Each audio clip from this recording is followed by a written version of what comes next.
বরাবরই বলতেছিলাম তুমি ঢাকটা বাজাও, অনেকদিন ধরে তুমি ঢাক বাজাও শুনি না। আচ্ছা যাই হোক, তো এখানে হইলো আমরা জ্বালা আর পটের সবাই জানো এটা অনেক আগের নিয়ম, আমরা এটা রাখতে লাগে। আর এটা হলো আমরা মা যে মারে আমরা বিসর্জন দেওয়া দেবো, আর নতুন মারে আমরা ওখানে আনতে যাইতেছি। আজকে হলো আমরা সঞ্জম, আমি আর মামি রেডি হয়ে গেছি গা। তো আমি আর মামি যেমন মারে আনতাম, আমরা অফিসটিলার থেকে মারে আনছি, মানে মূর্তি আনো। তো আমি আর মামি একদম খুব এক্সাইটেড হয়ে গেছি গা, আমরা ওইখানেও বরণ করুম, তারপরে মা আবার বাড়িতে না বরণ করবো। তো তার লেগে মা আমরা ছোট্ট মোটো একটা বরণ ডালে সাজাই দিয়েছিল, যেটা দিয়ে আমরা ওইখানে বরণ করে মারে আনম আর কি, যেমন পারি এমন বরণ করুম। তারপরে আমি যেতেছিলাম গা ইয়ে করার লেগে। তো তারপরে আমি ওইখানেও একটা সারপ্রাইজ হয়ে গেছি গা, আমার ভাই আবার অ্যারেঞ্জ করছিল যে মানে পেছনে বক্সের গাড়ি থাকবো, আর এটা তো আমি জানতাম না আগে কইরা। তো এখানে বক্সের গাড়ি আমরা পেছনে পেছনে গেছিল। তো আর আমরা গাড়িতে তো ঢাকা ছিল। তো তারপরে আমরা মানে আমরা গেছিলাম হইলো আমি, বাবা, মা, আর সরি মা গেছিল না, মা বাড়িতে বরণ করবো, আমি, মামু আর মামি, বাবু গেছিল, আর ভাই তো গেছিলই, ভাই হলো বক্সের গাড়িটা ভাই চালাতে আসলো। তো তারপরে আমরা সবাই হেলতে দুলতে খুব মজা করতে করতে গেছি গা হলো মারে আন্নার লেগা।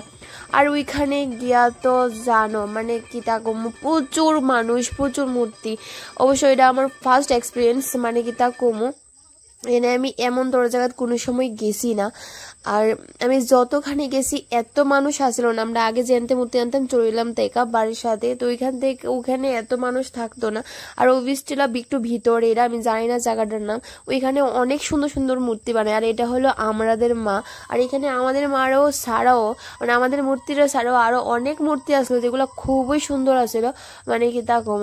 তো যাই হোক, আমরা প্রত্যেক বছর একটু সুন্দরভাবে আনার লেগা চেষ্টা করি, বছর আরো সুন্দর আইব মা আমরা আশা করি। আমাদের মূর্তি আমরা খুব পছন্দ হয়েছে। আর মারে এই যে শাড়িটা দেখতে আসছো বেনারসিটা, এটা আমি আর আমার ভাই পছন্দ করছি, আর গয়নাগাটি এটা যেমন পড়েছে মারে সাজিয়ে আনছি। তো এখানে আমি আর মামি মারে বরণ করে দিতেছিলাম। আর আমি তেমন ভাবে মনে না অ্যাকচুয়ালি, মানে প্রত্যেক বছরই করি, কিন্তু তারপরেও যাই হোক। তো ওখানে যে মূর্তিটা দেখতে আসলো আরেকজনের মূর্তি, এটা আমার খুবই পছন্দ হয়েছে, খুবই ভালো লাগছে এই মূর্তিটা। তো অনেকটা ভারী হইব, মূর্তিটা অনেকটা বড় আছে আপনার মূর্তিটা থেকে, যে কারণে সবাই মিললাম মূর্তিটা গাড়ি তুলে দিছিল। তো ওইটাও দেখতেছিলাম। তারপরে আমরা ওই কি জানি মূল্য টুল্য দিয়া তাইনারে ইয়ে করে আমরা মারে নিয়ে পড়তেছিলাম। তো মাঝখান দিয়ে আবার আমার বৌদি আয়া পড়ছে, মানে বদ্দা বৌদি আর একটা দীপুদা, তো তারা আয়া পড়ছিল। তো বৌদি হাই করতেছিল, তো এনে আরো ছেলে আসছিল, পাড়ার অনেক হেল্প করতেছে তারা না থাকলে হয়তো আমরা সম্ভব হইত না। আর বদ্দা বৌদি তারা মানে বদ্দা আর দীপুদা তারা না সম্ভব হইত না। আমরা রাস্তাটা অনেকটা খারাপ, তার মধ্যে যে কত কষ্ট করে মানে মূর্তিটা আনছি তা করবো। তারপরে গাড়ির মধ্যে প্রচন্ড ভয় লাগতেছিল, মূর্তি লড়তে ছিল, তো অনেকটা মানে সময় কি জয় করতে মানে এমন করতে ওদের গান গাতে গাতে মারে লইয়া পড়ছি। তো আয়না সেরা আমরা কোনো রকমে আমরা রাস্তাটা খুবই খারাপ, তো ওইখান দিয়ে কষ্ট করে আইন না মানে আমাদের গেটে রাখছি। তো ওইখান থেকে মা আবার বরণ করতেছে, আর এমন ভাবে মা প্রত্যেক বছর সেম করে, এখন এবার যেমন করতেছে। তো বরণ করে সেরা মা এখন আমরা মানে মারে আমরা ভিতরে লিয়ে যাবো।